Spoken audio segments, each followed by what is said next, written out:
맨체스터 유나이티드의 박지성이나 토트넘의 손흥민 같은 선수들을 보면 이강인은 우리에게 필요한 창의적인 인재이다. 뒤에서 더 구체적인 의견들을 보시겠지만 이강인 선수의 이적설이 불거진 팀 중에 가장 최신의 소식을 가진 팀인 영국 프리미어리그 울버햄튼 팀의 팬 포럼에서 나온 이강인 선수에 대한 평가입니다. 지금 월드클래스 손흥민 선수의 존재감이 눈부신 이 시점에서 그와 함께 대한민국 축구의 후계자들이 빛을 내야 할 상황인데요. 현재 유럽에서 뛰고 있는 선수들은 많이 있고 최선을 다하고 있지만 나이, 재능적인 측면에서 볼 때 이강인 선수와 황희찬 선수가 가장 유력한 선수들이 아닐까 합니다. 그리고 그들은 단순 루머가 아니라 돌아가는 상황이나 구체적인 소식들로 현재 큰 격동기를 겪고 있는 상황인데요. 어쩌면 이들에게는 선수 경력에 있어 2021년이 가장 중요한 한 해가 될지도 모를 상황입니다. 먼저 이강인 선수의 상황을 본다면 현 소속팀인 발렌시아 팀의 사정이나 신뢰도 높은 매체의 구체적인 언급, 이강인 선수가 현 소속팀에서 갖고 있는 입지와 경기 시간 부족의 불만 등 재계약을 하지 않고 팀을 옮길 가능성은 그 어느 때보다 높은 상황인데요. 오랜 시간 이탈리아의 유벤투스와 마르세유를 비롯 많은 팀들이 이강인 선수에게 관심을 보여왔으나 구체적인 오퍼가 있는 상황은 아니었는데 울버햄튼과 관련한 소식들은 좀 더 구체적인 부분들이 눈에 띄었습니다. 스페인 현지 매체 중에서 신뢰도가 높은 매체 중 하나인 아스에 따르면 발렌시아가 재계약을 하지 않을 가능성이 높은 이강인 선수를 활용하여 발렌시아 유스 출신의 울버햄튼 소속의 공격수 라파 미르와의 교환을 계획하고 있다고 하는데요. 현재 이강인 선수는 2022년에 계약 종료를 앞두고 있고 발렌시아와의 재계약을 하지 않기로 결정했기 때문에 팀이 필요로 하는 공격수 라파 미르를 위한 카드로 이강인 선수를 활용하고자 한다는 것이죠. 아울러 현재 이 내용이 이강인 선수와 관련된 가장 구체적인 이적 내용이긴 하지만 중간에 변경될 가능성이 없는 것은 아니라며 프랑스 리그에도 그에게 흥미를 보이는 여러 팀들이 있고 아직 계약 기간이 1년 이상 남았기 때문에 이강인 선수가 울버햄튼에 가길 원하는지 여부가 이 계획의 핵심이 될 것이라 보고 있습니다. 세계 최고의 유망주라는 것을 검증받은 이강인 선수가 빅팀이라고 보기엔 무리가 있는 현재 리그 12위권 팀인 울버햄튼으로 이적하는 것에 대해 만족하지 않을 가능성도 보고 있는 것인데요. 그런데 이 소식에 몸이 달아오른 쪽은 유벤투스입니다. 유벤투스 뉴스는 유벤투스가 이강인 선수 영입을 목표로 하고 있는데 발렌시아는 이강인 선수를 자신들이 노리는 선수와 맞바꾸는 계약에 카드로 사용하길 원한다면서 발렌시아가 유벤투스의 이강인 영입 계획을 망칠 가능성이 높다 전했는데요.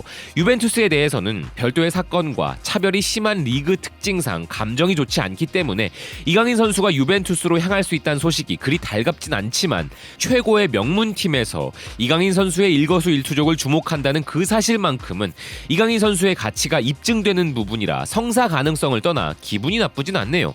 영국의 HITC는 이강인 선수를 두고 뛰어난 재능이라 칭찬하며 울버햄튼이 맨체스터 시티의 레전드 선수였던 다비드 실바와 레알 마드리드 소속 이스코 선수 같은 스페인 출신의 선수들에 비해 저렴한 비용으로 팀의 창의성 문제를 해결할 수 있는 상황이라며 이강인 선수와 울버햄튼 간의 소식에 긍정적으로 반응하고 있습니다.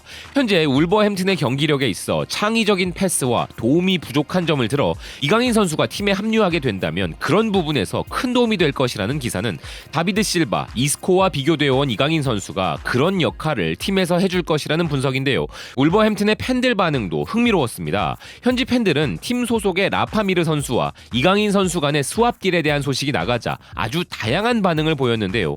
난 솔직히 이강인에 대해서 잘 모른다. 그렇지만 그가 언급될 때마다 난리니까 왜 안 되겠어? 비티냐 대신 이강인이 있어야 할까?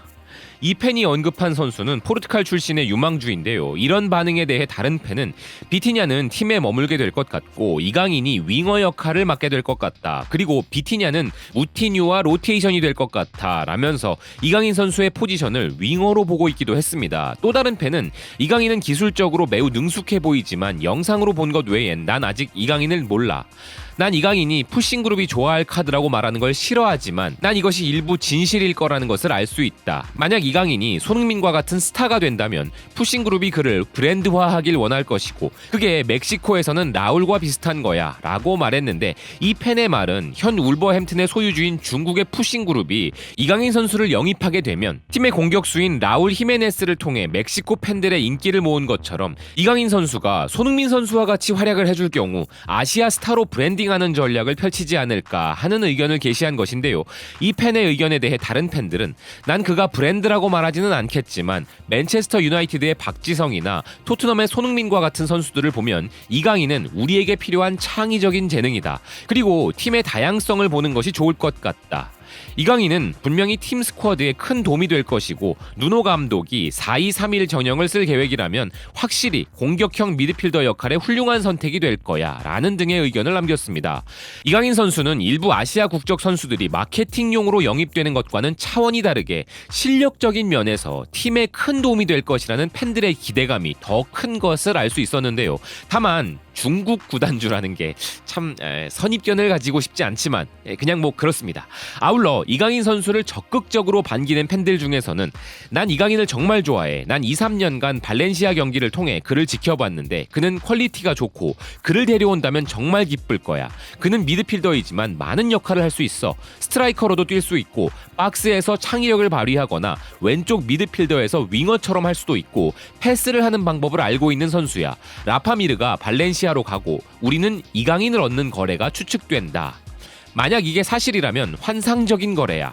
내가 가장 좋아하는 선수 중 한 명이다. 그의 이적이 사실이길 바래. 라는 등의 긍정적인 의견도 있는 반면에 우리는 스페인 리그에서 울버햄튼으로 건너온 선수들이 좋은 성적을 거둔 경우가 많지 않아 발렌시아에서 잘하는 것이 반드시 울버햄튼에서도 잘한다는 것을 의미하지는 않지. 난 다른 모든 사람들과 다른 의견으로 그가 이상적인 핏이라 생각하지 않아. 현재 우리는 기회 창출을 할 수 있는 많은 선수들이 있지만 골을 넣을 수 있는 선수가 필요한 상황이고 이강인은 골을 넣는 선수가 아니야. 난 그가 많은 재능을 가지고 있다는 것을 알고 있지만 우리는 변화를 위해 젊은 재능이 아닌 공격수에 집중해야 해 라는 등의 다소 냉소적인 반응도 있었습니다. 솔직히 울버햄튼의 일부 팬들의 반응처럼 일단 그 팀이 이강인 선수의 플레이 스타일에 적합한 궁합이 맞는 팀이냐가 더 중요할 텐데요. 유벤투스나 프랑스 팀들 그리고 관심이 있다는 다른 프리미어리그 팀들 또한 마찬가지겠죠. 허나 발렌시아는 그런 팀이 아닌 것 같다는 의견에는 대부분 동의하실 듯한데요. 그런데 지금 나이와 현재 상황을 생각해 본다면 지금 더 급한 선수는 바로 황희찬 선수일 것입니다. 황희찬 선수 이야기도 안 할 수 없는데요. 지금 프리미어리그 팀들 가운데 에버튼과 웨스트햄이 관심을 보이고 있다는 독일 매체 스포르트원의 보도가 나왔죠. 이는 단순한 루머가 아니라 에버튼과 웨스트햄이 오랜 시간 동안 현 소속팀인 라이프치히 이적 이전부터 황희찬 선수에 대한 관심을 보여왔기에 이번 소식은 신빙성이 매우 높은데요. 그런데 황희찬 선수와 관련해 팀에 화가 나는 부분을 웨스트햄 소식 매체인 해머뉴스에서 확인할 수 있었습니다. 지난 1월 이적 시장 당시 황희찬 선수 영입에 실패한 부분에 있어 그를 모에스 감독이 원하지 않은 것이 아니라 현 소속팀 라이프치히가 황희찬 선수가 이적하면 대안이 없다는 것을 이유로 승인하지 않아서 이적이 성사되지 않았다는 웨스트햄 내부 관계자의 설명이 있었다는 내용인데요. 황희찬을 원한다고 데리고 가놓고 그렇게 필요하다고 데리고 가서는 뭐 코로나 등의 특수한 상황이 있었다지만 중용하지 않아서 한참 뛰어야 할 시기에 선수 커리어에 치명타를 날린 것과 다름없었던 것이죠. 더군다나 이제 그를 간절히 원하고 황희찬을 웨스트햄에 못 보낸다고 했던 라이프치히의 나겔스만 감독은 바이에른 뮌헨이라는 좋은 오퍼가 들어오자 잽싸게 런해버린 상황인 게 더 어처구니가 없는 부분입니다. 유럽 축구 업계가 얼마나 잔인한 곳인지를 모르는 사람이 누가 있겠습니까마는 황희찬 선수를 생각하는 마음으로만 이 상황을 놓고 본다면 정말 화가 나는 부분인 것이죠. 그럼 이제 당장 이번 여름에 이적을 해버리는 것이 과연 맞느냐 하는 문제에 있어서도 또 하나의 변수가 등장했는데요. 나겔스만 감독 후임으로 라이프치히 이전 소속팀이었던 잘츠부르크의 감독인 제시 마치가 부임할 수도 있다는 이야기가 나와버린 것이죠. 그는 나겔스만과는 달리 황희찬 선수를 적극적으로 기용했던 감독이기에 만약 그가 라이프치히의 감독으로 부임한다면 황희찬 선수의 입지가 지금보다는 더 나아지지 않을까 하는 기대감을 갖게 하는 부분이 발생한 것인데요. 근데 이 부분도 솔직히 이강인 선수와 마찬가지입니다. 라이프치히가 정말 좋은 팀인 것이 맞지만 현재 세계 세계 축구의 중심은 누가 뭐라 해도 프리미어리그입니다. 기회가 온다면 그리고 그들이 관심을 보일 때 과감한 도전을 하는 것도 충분히 황희찬 선수가 고려해야 할 부분이 아닌가 싶은데요.